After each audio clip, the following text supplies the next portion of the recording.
Hello, everyone, and thank you for joining us today.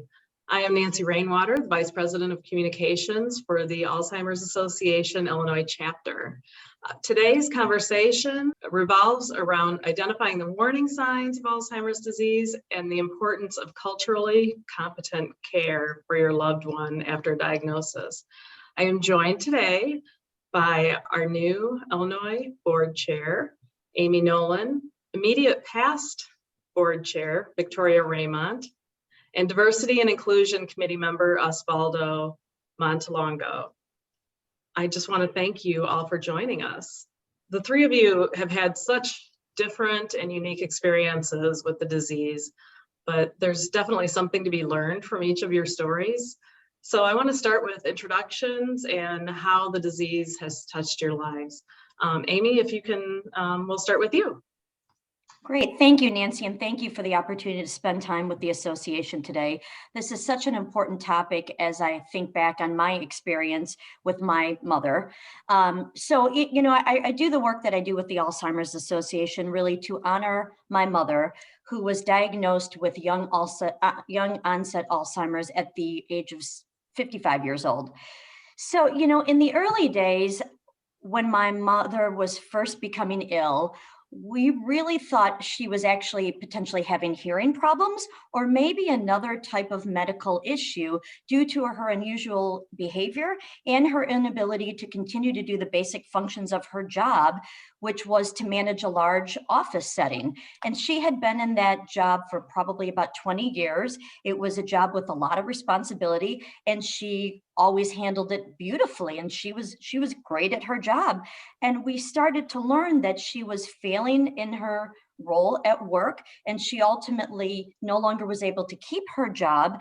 And when she went to get another job, she wasn't able to learn basic tasks, and something seemed wrong to us, and we didn't understand what was happening. So after going to multiple doctors and having multiple testing, we finally got that difficult and unbelievable diagnosis that she had Alzheimer's at the age of 55 years old. And it made no sense to us. So after that diagnosis, she was no longer able to work, as I mentioned, and she was no longer able to drive or live alone. So we ultimately sold my mother's home, and she moved in with my grandmother, unfortunately. My parents had divorced when I was young, and it was really a challenge because my mother and grandmother both lived in Michigan. I lived in Illinois, and so we had to find care for her, and those were very tough times. The toll of really going through that experience was hard as I had young children and was living remote. And it was also particularly profound because my mother became ill in the prime wage earning years of her life, which was stressful on so many levels because she wasn't ready to be done working, frankly. So my mom, after that, ultimately lived in a facility for 2 years before she died at the age of 62 in 2013. And, part of the heartbreak of it all is 10 days after my mother passed, my grandmother passed, because at that point, her job essentially was done. And so it was a real tough journey for our family. I tell you, I'll be turning 55 this year, so it hits me like a brick when I hear your mother's story. Unbelievable. Victoria, can you tell us a little bit about your story? I sure can. Thanks. And Nancy, thank you and the opportunity to tell our stories. As you said in the outset, boy, our stories are really, really different, remarkably different. And yet there is going to be a thread that you'll be able to hear that of similarity. My story starts out, my mother was moments away from being financially wiped out. We found out there was a problem with her on a Monday in March of 2011 with a phone call from the local small town credit union in Ohio, alerting my brother and me that they felt that mom was possibly a victim of elder financial phone abuse, scammers, due to a real loud, very unusual, demanding conversation that they overheard on my mom's cell phone while she was in the credit union. Their quick action froze her assets and put us in action. Within 3 days, that Thursday, mom was in a nursing facility that she never left. We had no idea that she was in trouble. Mom was a high-performing, way organized, efficient executive secretary all of her life. She was sharp, she worked full-time, managed a household, superwoman. No one expected anything to change, and yet it did. In retrospect, and knowing the 10 warning signs now, there were clues that we weren't looking for, and we didn't even know to look for. In fact, in 2004, a year before my dad died, and 7 years before she was officially diagnosed, she was having erratic spending sprees and being quite impulsive, and coupled with dramatic mood shifts. We just chalked it up to her natural ability to be difficult. We were wrong. We were wrong. Once she was in the nursing home, my brother and I had to prepare her home and her belongings for an auction. That's when we found a notebook full of 3M yellow stickies with the dates of the scammer phone calls, the amounts she was promised to win, the amount she had to pay first to get those winnings, and their fictional names. Those scammers were her phone buddies.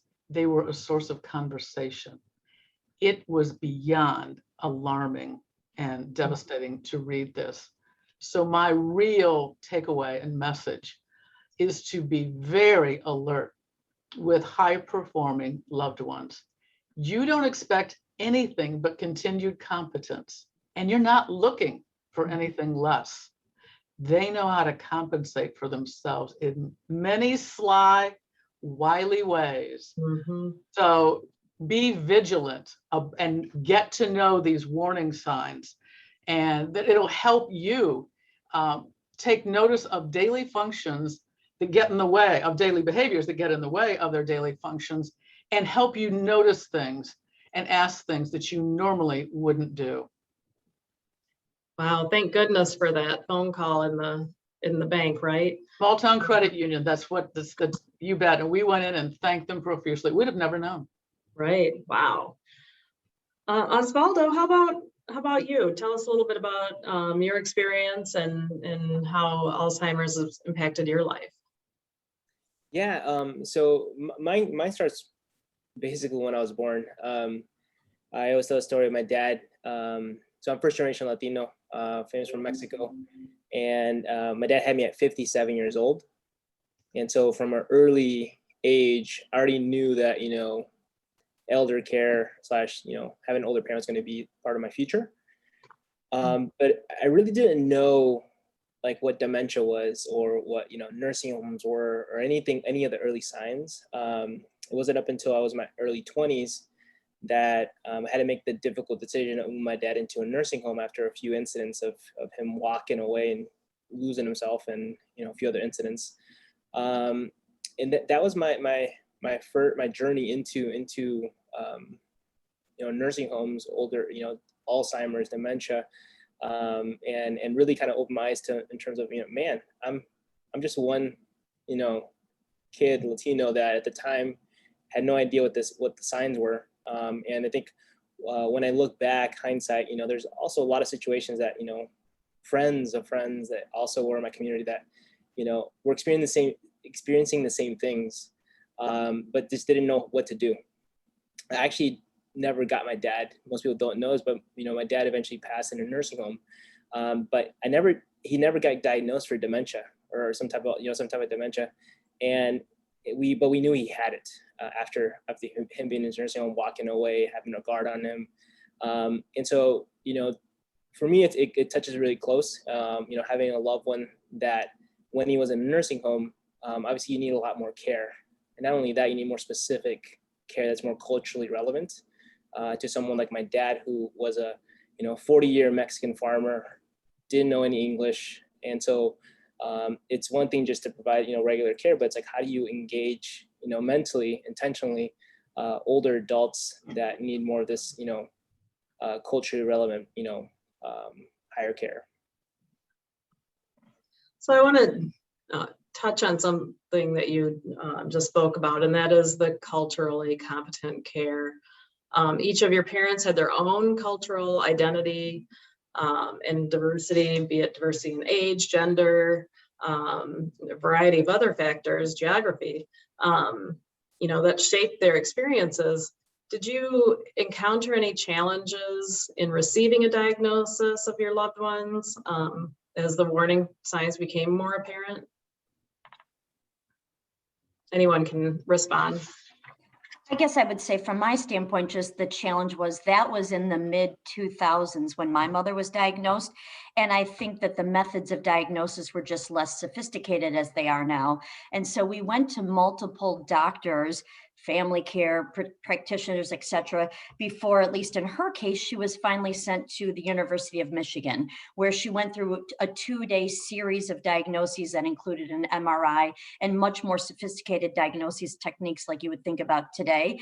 But it was a very long progression to be able to get her to the appropriate place for a diagnosis, because it just, at least then, people don't assume a 55-year-old woman is going to have Alzheimer's, so that's not where they're ultimately looking. So I'd say that was a challenge we had just because of her age and, and the times. Yeah.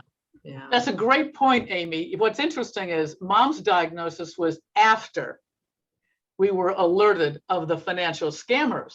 Once we realized that she was in trouble, the diagnosis was quickly given, which then opened the doors for her being a candidate for nursing care, in immediate nursing care. What's interesting, and I picked up with your comment, Amy, Mom had many different back surgeries. So when she would go to a healthcare practitioner, she led with that, and she had serious issues to take care of. And again, Mom had her own way about her, so it could camouflage. And again, they weren't looking for that either. They were so focused, kind of blinders on her other medical issues, that this just wasn't on their radar.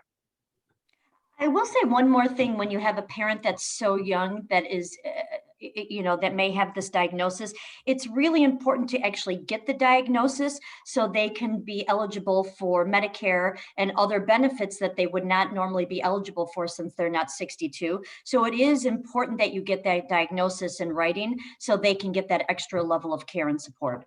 Mm-hmm. The other thing I thought of while Victoria was speaking, that's also why it's so important for doctors to, it's part of the examination now, anyone over 65 to have sort of a mini mental exam for that reason. Yeah, and she was 80. And she was 80 when this all started flaring up, when it was flaring up, but it was going on long before that. Go ahead, Osvaldo. Yeah, no, I think to the question in the sense of what could have been, so I'll give background. So my family is from both my mom and my dad are from a small town in Mexico called San Luis Potosí, Ciudad Valles. And, they did the traditional immigrant journey to the US for better life, better opportunities. And one of the things that I remember growing up in my small community in Omaha, Nebraska, a very small Latino population there, that we all struggled. And, it was kind of, we're just trying to, families are living, paycheck to paycheck. And so a lot of, honestly, sometimes, what I experienced at the time, looking back now, was that, when you did take care of yourself, especially from a health perspective, it was when you had, when you really needed it, right? When a limb was cut off, and I was exaggerating there, but you really needed it, but not being very preventative with a lot of things until it actually happened. And so I think, from my lens, I think some of the things when I look at my community, the Latino community, is that there needs to be more focus on preventative, and diagnosis at the end of the day. And sometimes it is kind of saying, hey, this is going to help you, not now, but in 15 years from now. And so, my dad was obviously another person that went through the whole process, right? It wasn't until he started forgetting, walking, and remembering. And part of it was because of pride, right? He didn't want to admit that he was forgetting things. And the last thing you're going to ask the doctor is like, hey, do I have dementia? Again, I didn't have that vocabulary in my language to take my dad. I was a kid that when you hear, the parents take their kids to translate, I was one of those kids.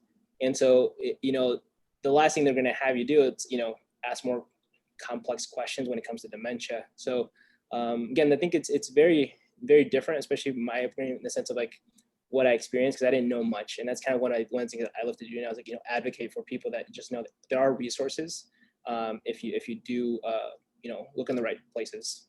Mhm. That we publish every year a annual report called the Alzheimer's Association Facts and Figures.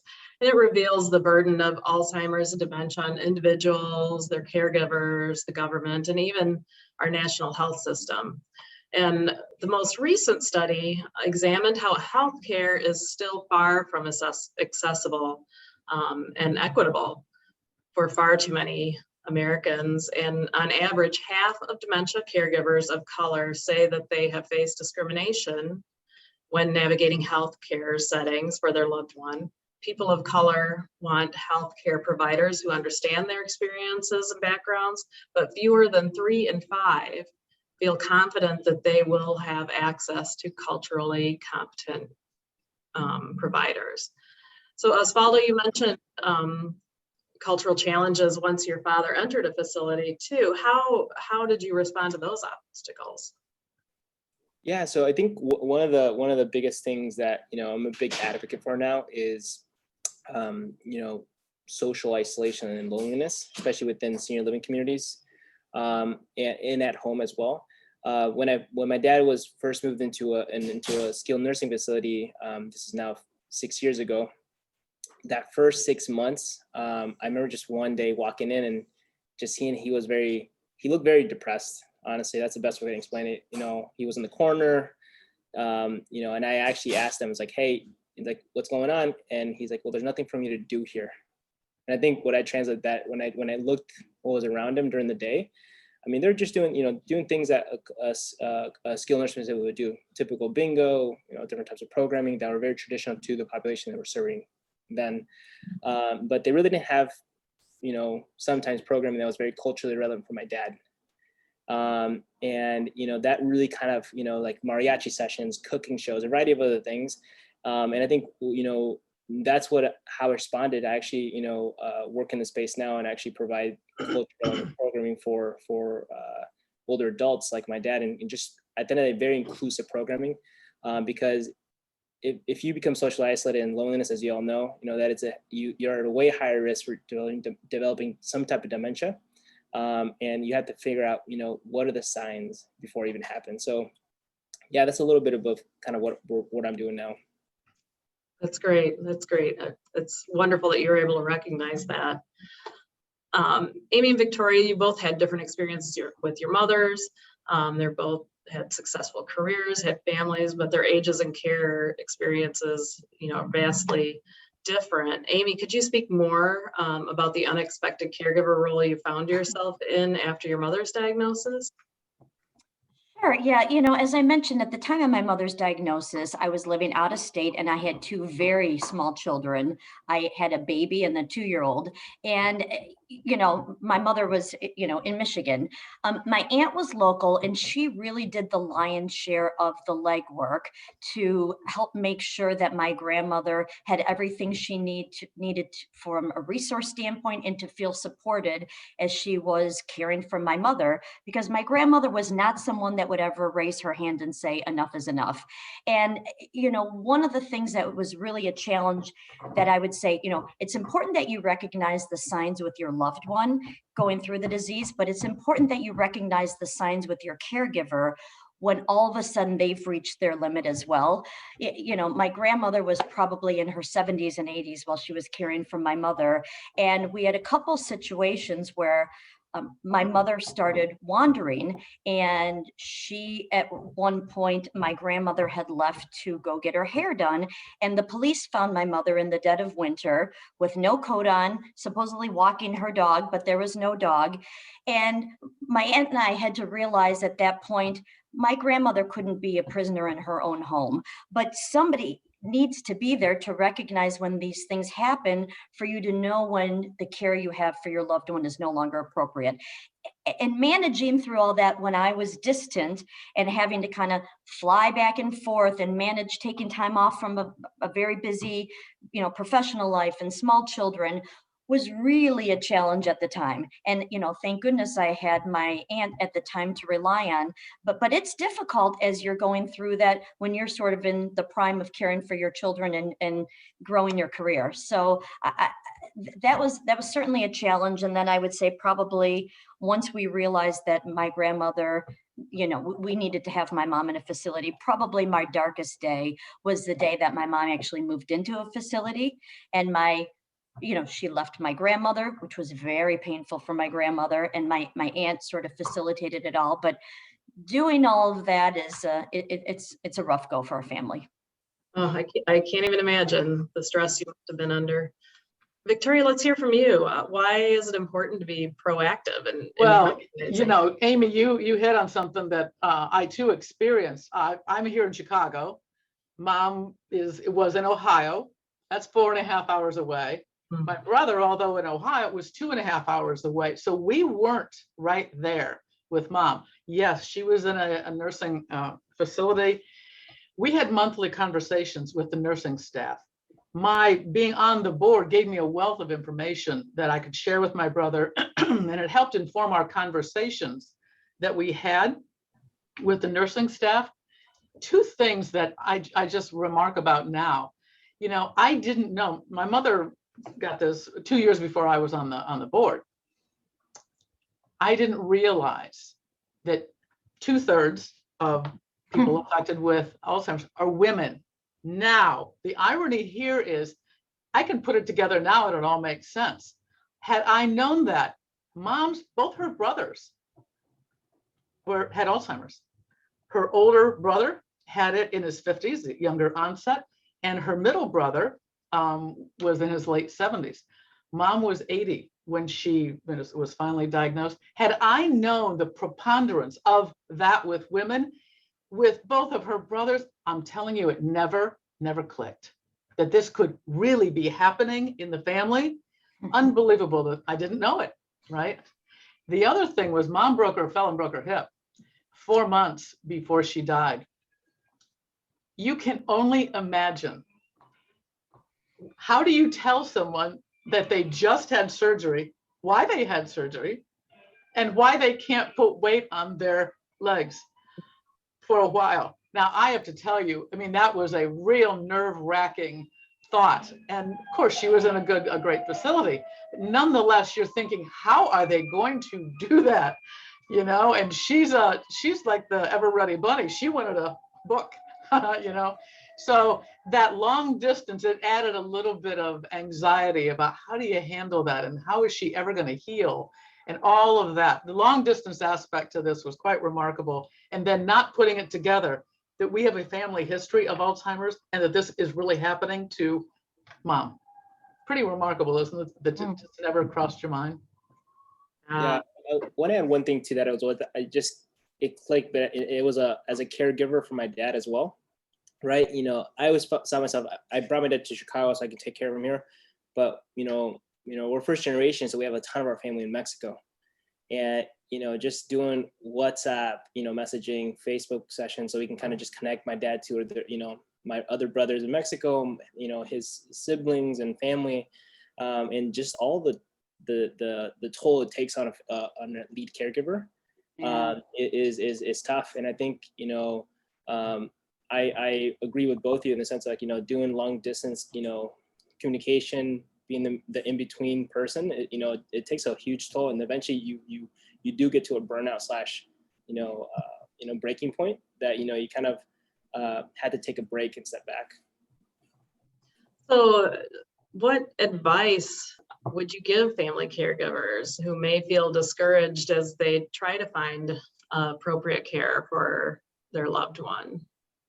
Anyone can respond if you have any particular advice. I guess some advice I would have is really be sensitive to your own needs and how you're managing going through it. Because if you fail, it will fail for your loved one that you're caring for. Frankly, my grandmother was in difficult health as she cared for my mother, but she was one of those people that just put it out of her mind. She just would not pay attention to her own ailments. And another of the factors that made us realize that we had to get a higher level of care from my mother was that if my grandmother had a fall, my mom didn't know how to dial 911. And so trying to think about those individuals in a house together, if you're a caregiver, think about the implications and if something happens to you, and get all the help you can to get resources on those that can help you and be an advocate for you and help that have gone through this before. And the Alzheimer's Association is a perfect resource if you're going through this to really help you with what are all my options and who can I talk to. I couldn't agree more, Amy. As a caregiver, be their advocate. Yeah. Be their advocate. Know, I did not know the Alzheimer's hotline for advice. That we have the answers. I say we as a collective, we're part of Alzheimer's. That hotline is available 24/7. Don't settle for inaction.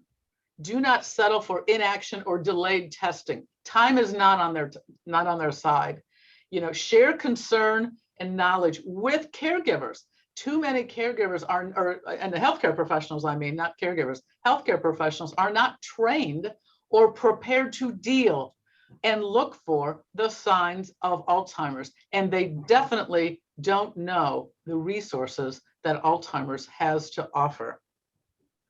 And the support groups are invaluable. I knew nothing about them at the time, but boy, if I would have known to go myself or to send my aunt or to send my grandmother, I can't imagine how that could have benefited all of us. Yeah, I think for me, a lot of the same points here, but it's also surrounding yourself with, supporting family, right? As well. I think I couldn't have gone past, I had to bring my brother and my sister into Chicago because I was just taking care of myself, and that was a struggle in itself. And so surrounding yourself with family, friends that are willing to help you as you take care of them, to just take a break, as a lead caregiver, just to recharge for a day or two. It gives you the extra boost to continue going forward. And then obviously, using complementary services like, the Alzheimer's group and resources that they have, which I wish I would have known at the time, that, would have been amazing, to see, what options I had with it, with the hotline and whatnot. So yeah, those are my two. Well, I just want to thank you all so much for joining us today. I think anybody that's watching can relate and hopefully have taken something away from your experience. I just think it's so valuable to share our experiences in this way, and hope we help others. And just that people aren't alone. We're here for them, and they should reach out when they have the need to, so they're not alone. We have a slide up that will show how to access the Alzheimer's Association services and our education programs, both in person and online, our support groups that we talked about, our 24/7 helpline that I know is a true lifeline to anyone who needs it day or night. It's available in over 200 languages, so a really wonderful resource. Amy, Victoria, Osvaldo, thank you again for joining us and sharing your experiences, and we'll continue this fight together. Thank you. Thank you. Thanks, everybody.